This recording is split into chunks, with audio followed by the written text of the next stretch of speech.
La propagande officielle du Troisième Reich exigeait que les soldats se battent jusqu'à la mort. Dans la seconde moitié de la guerre, les ordres de tenir jusqu'à la dernière balle devinrent la norme.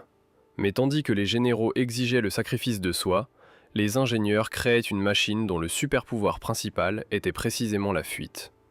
Ils lui donnèrent 12 cylindres, 8 roues motrices et 2 volants à part entière.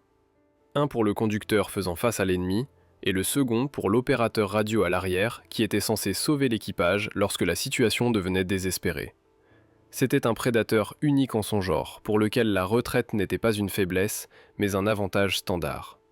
La machine pouvait s'échapper à pleine vitesse de 90 km/h sans perdre de temps à faire demi-tour. Voici l'histoire du Puma, une automitrailleuse trop complexe pour la production de masse, à la peau trop fine pour le combat et trop coûteuse pour une économie mourante. Une machine qui devint le summum de l'ingénierie, mais qui arriva exactement 3 ans trop tard pour sa guerre. Et pour comprendre pourquoi les Allemands créèrent ce chef-d'œuvre pour le désert africain alors que les chars soviétiques approchaient déjà des frontières du Reich, nous devons revenir en 1940, à une époque où l'Allemagne croyait encore que sa technologie était invincible. Malgré ses triomphes en Pologne et en France, le Blitzkrieg révéla une vérité désagréable sur le renseignement allemand. Les transports de troupes blindées à 8 roues 231 et 232, les chevaux de bataille des bataillons de reconnaissance, ne pouvaient pas suivre le rythme de l'offensive.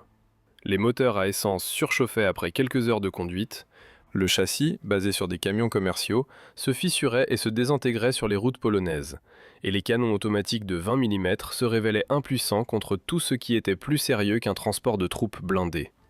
En pratique, cela ressemblait à ceci. L'équipage repérait les positions ennemies, les signalait par radio et tentait de battre en retraite.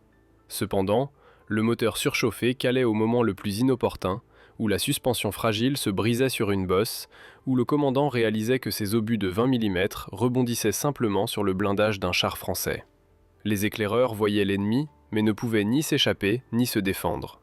Trop souvent, il passait du statut dieu de l'armée à celui de victime. Pendant ce temps, le commandement regardait déjà vers le prochain théâtre de guerre, l'Afrique du Nord, un désert sans limite, où l'atelier de réparation le plus proche pouvait se trouver à des centaines de kilomètres, et où la chaleur diurne transformait le compartiment moteur en four. Dans de telles conditions, les radiateurs standards bouillaient en quelques heures. Un véhicule fondamentalement nouveau était nécessaire, un qui pourrait parcourir 50 ou même 100 km en territoire ennemi et revenir. En août 1940, le bureau de l'armement de la Wehrmacht passa commande pour le développement d'un nouveau véhicule blindé de reconnaissance lourde spécifiquement pour le désert.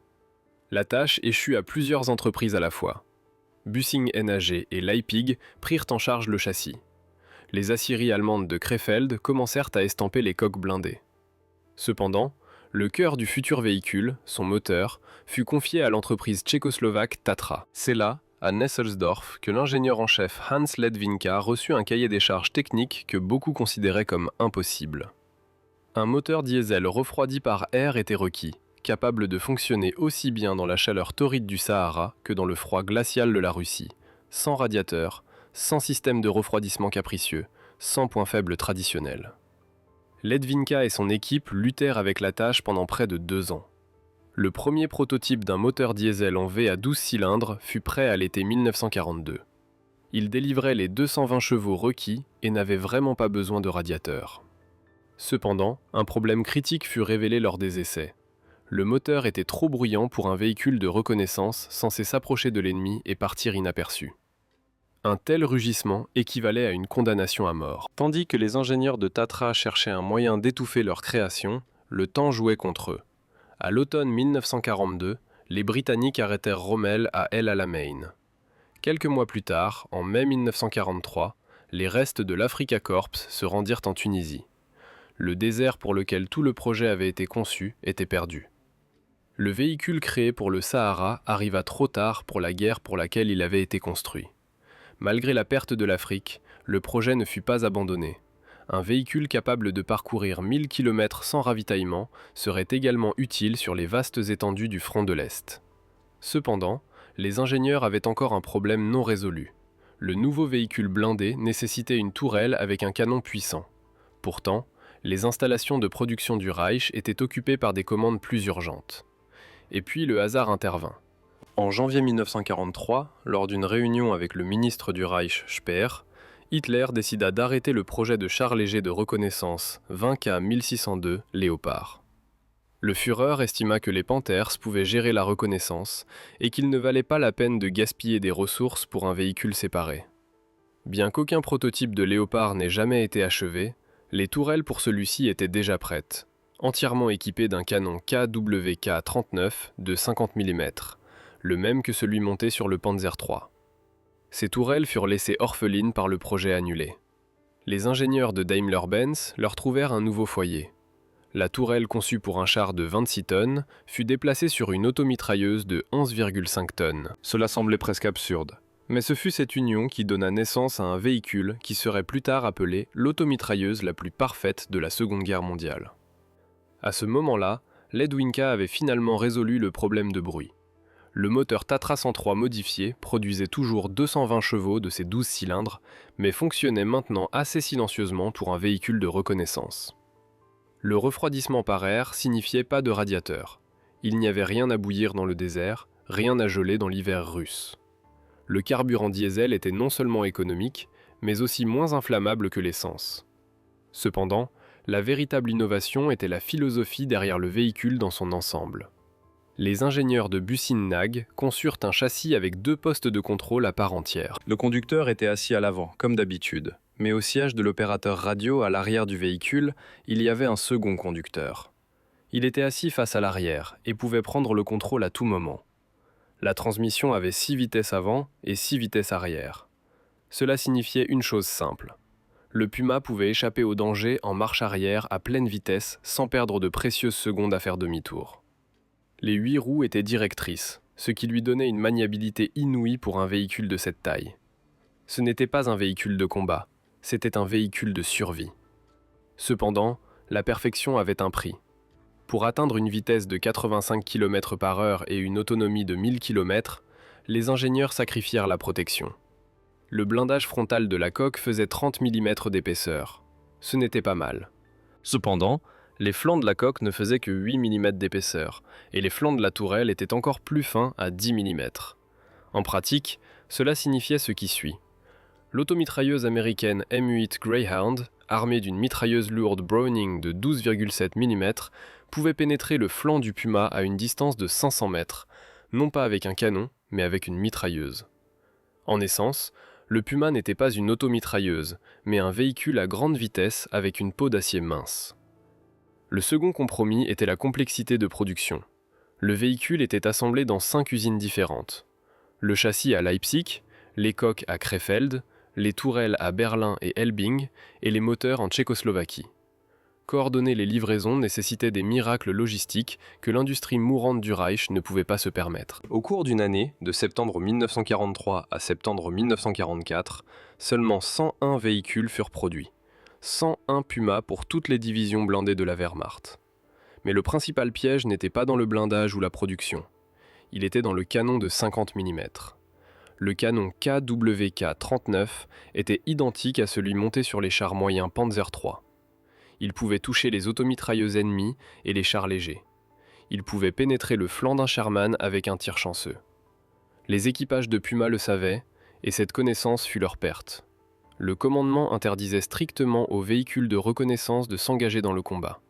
La tâche du Puma était d'observer et de rapporter, pas de tirer. Cependant, la voiture les provoquait à violer cet ordre. Bien plus tard, les historiens écriraient que l'armement puissant tentait souvent les équipages de s'engager dans le combat plutôt que d'effectuer la reconnaissance. 4 personnes dans une tourelle exiguë, le commandant, le tireur, le conducteur et l'opérateur radio, se trouvaient face à une tentation difficile à résister. Ils voyaient l'ennemi dans leur viseur. Ils savaient qu'ils pouvaient le détruire, et certains d'entre eux succombaient à cette tentation. Le 8 juin 1944, 2 jours après le débarquement allié en Normandie, la Panzer Division Lehr se dirigea vers la côte. En avant de la force principale se trouvaient les automitrailleuses du bataillon de reconnaissance. 26 véhicules Puma commandés par des vétérans du front de l'Est. Le lieutenant-général Fritz Bayerlein, le commandant de la division, comprenait la valeur de ces éclaireurs mieux que la plupart. Ces Pumas étaient les yeux sans lesquels la division aurait avancé aveuglément. Malgré le chaos des premiers jours de l'invasion, les équipages firent exactement ce pour quoi ils avaient été entraînés. Ils se glissèrent entre les positions alliées, enregistrèrent les mouvements de colonnes, repérèrent les batteries d'artillerie et transmirent leurs coordonnées par radio. Les tactiques qu'on leur avait enseignées remontaient aux instructions d'avant-guerre de Heinz Guderian. Pendant la journée, les éclaireurs se cachaient en utilisant toute couverture pouvant dissimuler la silhouette d'un véhicule à 8 roues. La nuit, ils se déplaçaient, se transformant en ombre sur les routes de Normandie. Seulement en terrain découvert, lors de la poursuite de l'ennemi ou de la couverture d'une retraite, la compagnie était utilisée en force complète. Le reste du temps, c'étaient des véhicules isolés, des fantômes apparaissant à la périphérie de la vision. Pour les 4 hommes à l'intérieur de chaque Puma, ces sorties étaient une épreuve de nerfs. Le commandant tenait ses jumelles à ses yeux tandis que la tourelle tournait lentement, scrutant l'horizon. Le tireur gardait son doigt sur la gâchette, prêt à ouvrir le feu à tout moment. Le conducteur écoutait le moteur, priant pour qu'il ne tombe pas en panne au mauvais moment, et l'opérateur radio à l'arrière surveillait l'arrière, prêt à tout moment à prendre le contrôle et à faire marche arrière avec le véhicule. Lorsque des collisions se produisaient, les canons de 50 mm du Puma constituaient une surprise désagréable pour les Alliés. Les colonnes américaines et britanniques étaient habituées aux automitrailleuses allemandes légères, avec des mitrailleuses de 20 mm. Une rencontre avec un véhicule portant un canon de char moyen se terminait mal pour eux. Mais la qualité la plus précieuse du Puma restait sa capacité à disparaître. Lorsque la situation devenait trop tendue, les équipages faisaient ce qu'on leur avait appris à faire. L'opérateur radio à l'arrière prenait le contrôle et le véhicule reculait à pleine vitesse sans exposer ses flancs vulnérables à l'ennemi. 85 km/h en marche arrière face à l'ennemi, avec la tourelle tournée vers le danger. Ce n'était pas une retraite, c'était un calcul, froid et impitoyable. Cependant, le Puma avait un ennemi auquel il ne pouvait échapper. Il ne roulait pas sur les routes ni ne se cachait derrière les haies. Il venait d'en haut. À l'été 1944, les cieux au-dessus de la Normandie appartenaient entièrement aux Alliés. Les P-47 Thunderbolt, les Hawker Typhoon et les P-51 Mustang patrouillaient chaque route, chaque intersection, chaque bosquet capable de cacher de l'équipement. Pour un char avec son toit blindé épais, un raid de chasseurs-bombardiers était une nuisance. Pour le Puma, avec ses flancs de 8 mm et son toit de tourelle mince, c'était un désastre. Les éclats d'obus et les obus de canon d'avion perçaient le véhicule, le transformant en cercueil d'acier pour l'équipage. La tactique de furtivité, qui fonctionnait contre les ennemis au sol, se révéla impuissante contre les observateurs aériens. Un pilote volant à une altitude de 1000 mètres pouvait voir ce qu'un fantassin au sol ne pouvait pas. Une traînée de poussière sur une route de campagne, une ombre inhabituelle sous les arbres, le reflet du soleil sur le verre d'un viseur. En août 1944, la Panzer Division Lehr fut prise dans la poche de falaise. Les routes étaient encombrées de véhicules en flammes. Le ciel était rempli du bourdonnement constant des moteurs d'avions alliés. Pour les équipages de Puma, ces jours furent l'épreuve la plus terrible. Les qualités mêmes qui faisaient de leur véhicule un éclaireur idéal jouaient maintenant contre eux. La vitesse était inutile sur des routes jonchées de débris. La maniabilité n'était d'aucune aide quand il n'y avait simplement nulle part où se cacher. Le blindage mince n'offrait aucune protection contre ce qui tombait d'en haut. Lorsque le chaudron se referma finalement, le général Bayerlein compta les pertes. Sur les 109 chars de la division, 20 survécurent. Sur les 26 véhicules, 8 restèrent. Malgré l'horreur de ce qui s'était passé, les chiffres parlaient d'eux-mêmes. 18% de chars contre 31% d'automitrailleuses. Même dans l'enfer de la poche de falaise, les techniques de furtivité et la philosophie de retraite donnaient aux éclaireurs une meilleure chance de survie que le blindage épais n'en donnait aux tankistes. Mais pour le Puma lui-même, c'était la fin. En septembre 1944, la production s'arrêta. L'industrie mourante du Reich ne pouvait plus se permettre le luxe de machines complexes assemblées dans 5 usines. Au lieu du Puma, la chaîne de montage passa au modèle simplifié 234/1 avec une tourelle ouverte et un canon de 20 mm. Moins cher, plus simple, plus faible. Les Pumas survivants continuèrent à se battre jusqu'à la toute fin. Silésie, Poméranie, Prusse orientale. En mars 1945, les derniers véhicules de la 7e Panzer Division battirent en retraite vers Danzig, couvrant la retraite des réfugiés. Certains d'entre eux arrivèrent jusqu'à Berlin. Lorsque la guerre se termina, une chose étrange devint claire. Pas un seul 234 Puma de la deuxième version ne survécut. Aucun des 101 véhicules construits n'a survécu jusqu'à aujourd'hui. Tous furent brûlés au combat, fondus, ou disparurent simplement dans le chaos des derniers mois de la guerre. Ses parents sont exposés dans des musées du monde entier. à savoir le 234-3 à Bovington, Royaume-Uni, et deux 234-4 à Munster, Allemagne, et Aberdeen, États-Unis.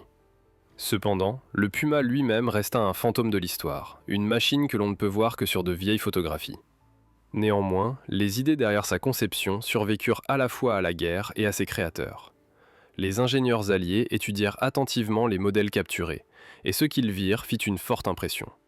2 postes de contrôle, 8 roues directrices, un moteur diesel refroidi par air, la capacité de se déplacer en marche arrière à la même vitesse qu'en avant. Tout cela semblait incroyablement avancé pour son époque. 3 décennies plus tard, en 1975, la Bundeswehr adopta le véhicule blindé de reconnaissance Spähpanzer Lux. 8 roues, 2 postes de contrôle, la capacité de faire marche arrière instantanément, un descendant direct du Puma. Aujourd'hui, la plupart des véhicules de reconnaissance lourds du monde sont construits sur une configuration 8 par 8. Le Centauro italien, le LAV-25 américain et le BTR-82 russe. Tous portent, d'une manière ou d'une autre, les échos d'une idée née en 1940 pour une guerre dans le désert qui se termina avant que le véhicule ne soit prêt. Quant à Hans Ledwinka, son destin fut tragique. Après la guerre, le gouvernement tchécoslovaque accusa le concepteur de collaboration avec le régime nazi. Il le condamna à 6 ans de prison. Même si Ledwinka créait des moteurs, pas des armes, même s'il n'avait pas le choix. Malgré tout cela, il passa plusieurs années de sa vie derrière les barreaux. Cependant, sa création survécut à la fois à sa réputation et à lui-même. Le moteur Tatra 512 resta installé sur les camions de la série Tatra 111 jusqu'en 1962. Le moteur créé pour la guerre continua à transporter des marchandises sur les routes de l'Europe Pacifique pendant près de 20 ans. Le Puma fut le véhicule blindé le plus avancé de la Seconde Guerre mondiale et en même temps peut-être le plus inutile. 101 véhicules ne pouvaient pas changer le cours de la guerre. 101 voitures ne pouvaient pas arrêter les armadas de Sherman et de T-34. 101 véhicules ne pouvaient pas empêcher les chasseurs alliés de fermer le ciel. Mais ces 101 véhicules changèrent l'idée de ce que devrait être un éclaireur. Un soldat n'est pas protégé par le blindage, mais par la capacité de disparaître. Sa valeur ne se mesure pas à la puissance de feu, mais à sa capacité de voir l'ennemi et de revenir vivant. Les équipages de Puma comprenaient cela mieux que quiconque. Ils savaient que leur peau d'acier mince n'arrêterait pas un obus ou des éclats. Et c'est pourquoi ils survécurent là où les tankistes moururent. Ce fut la principale leçon du Puma. Parfois, la meilleure défense n'est pas un blindage épais, mais la capacité de partir à temps. Faire face à l'ennemi à pleine vitesse en marche arrière.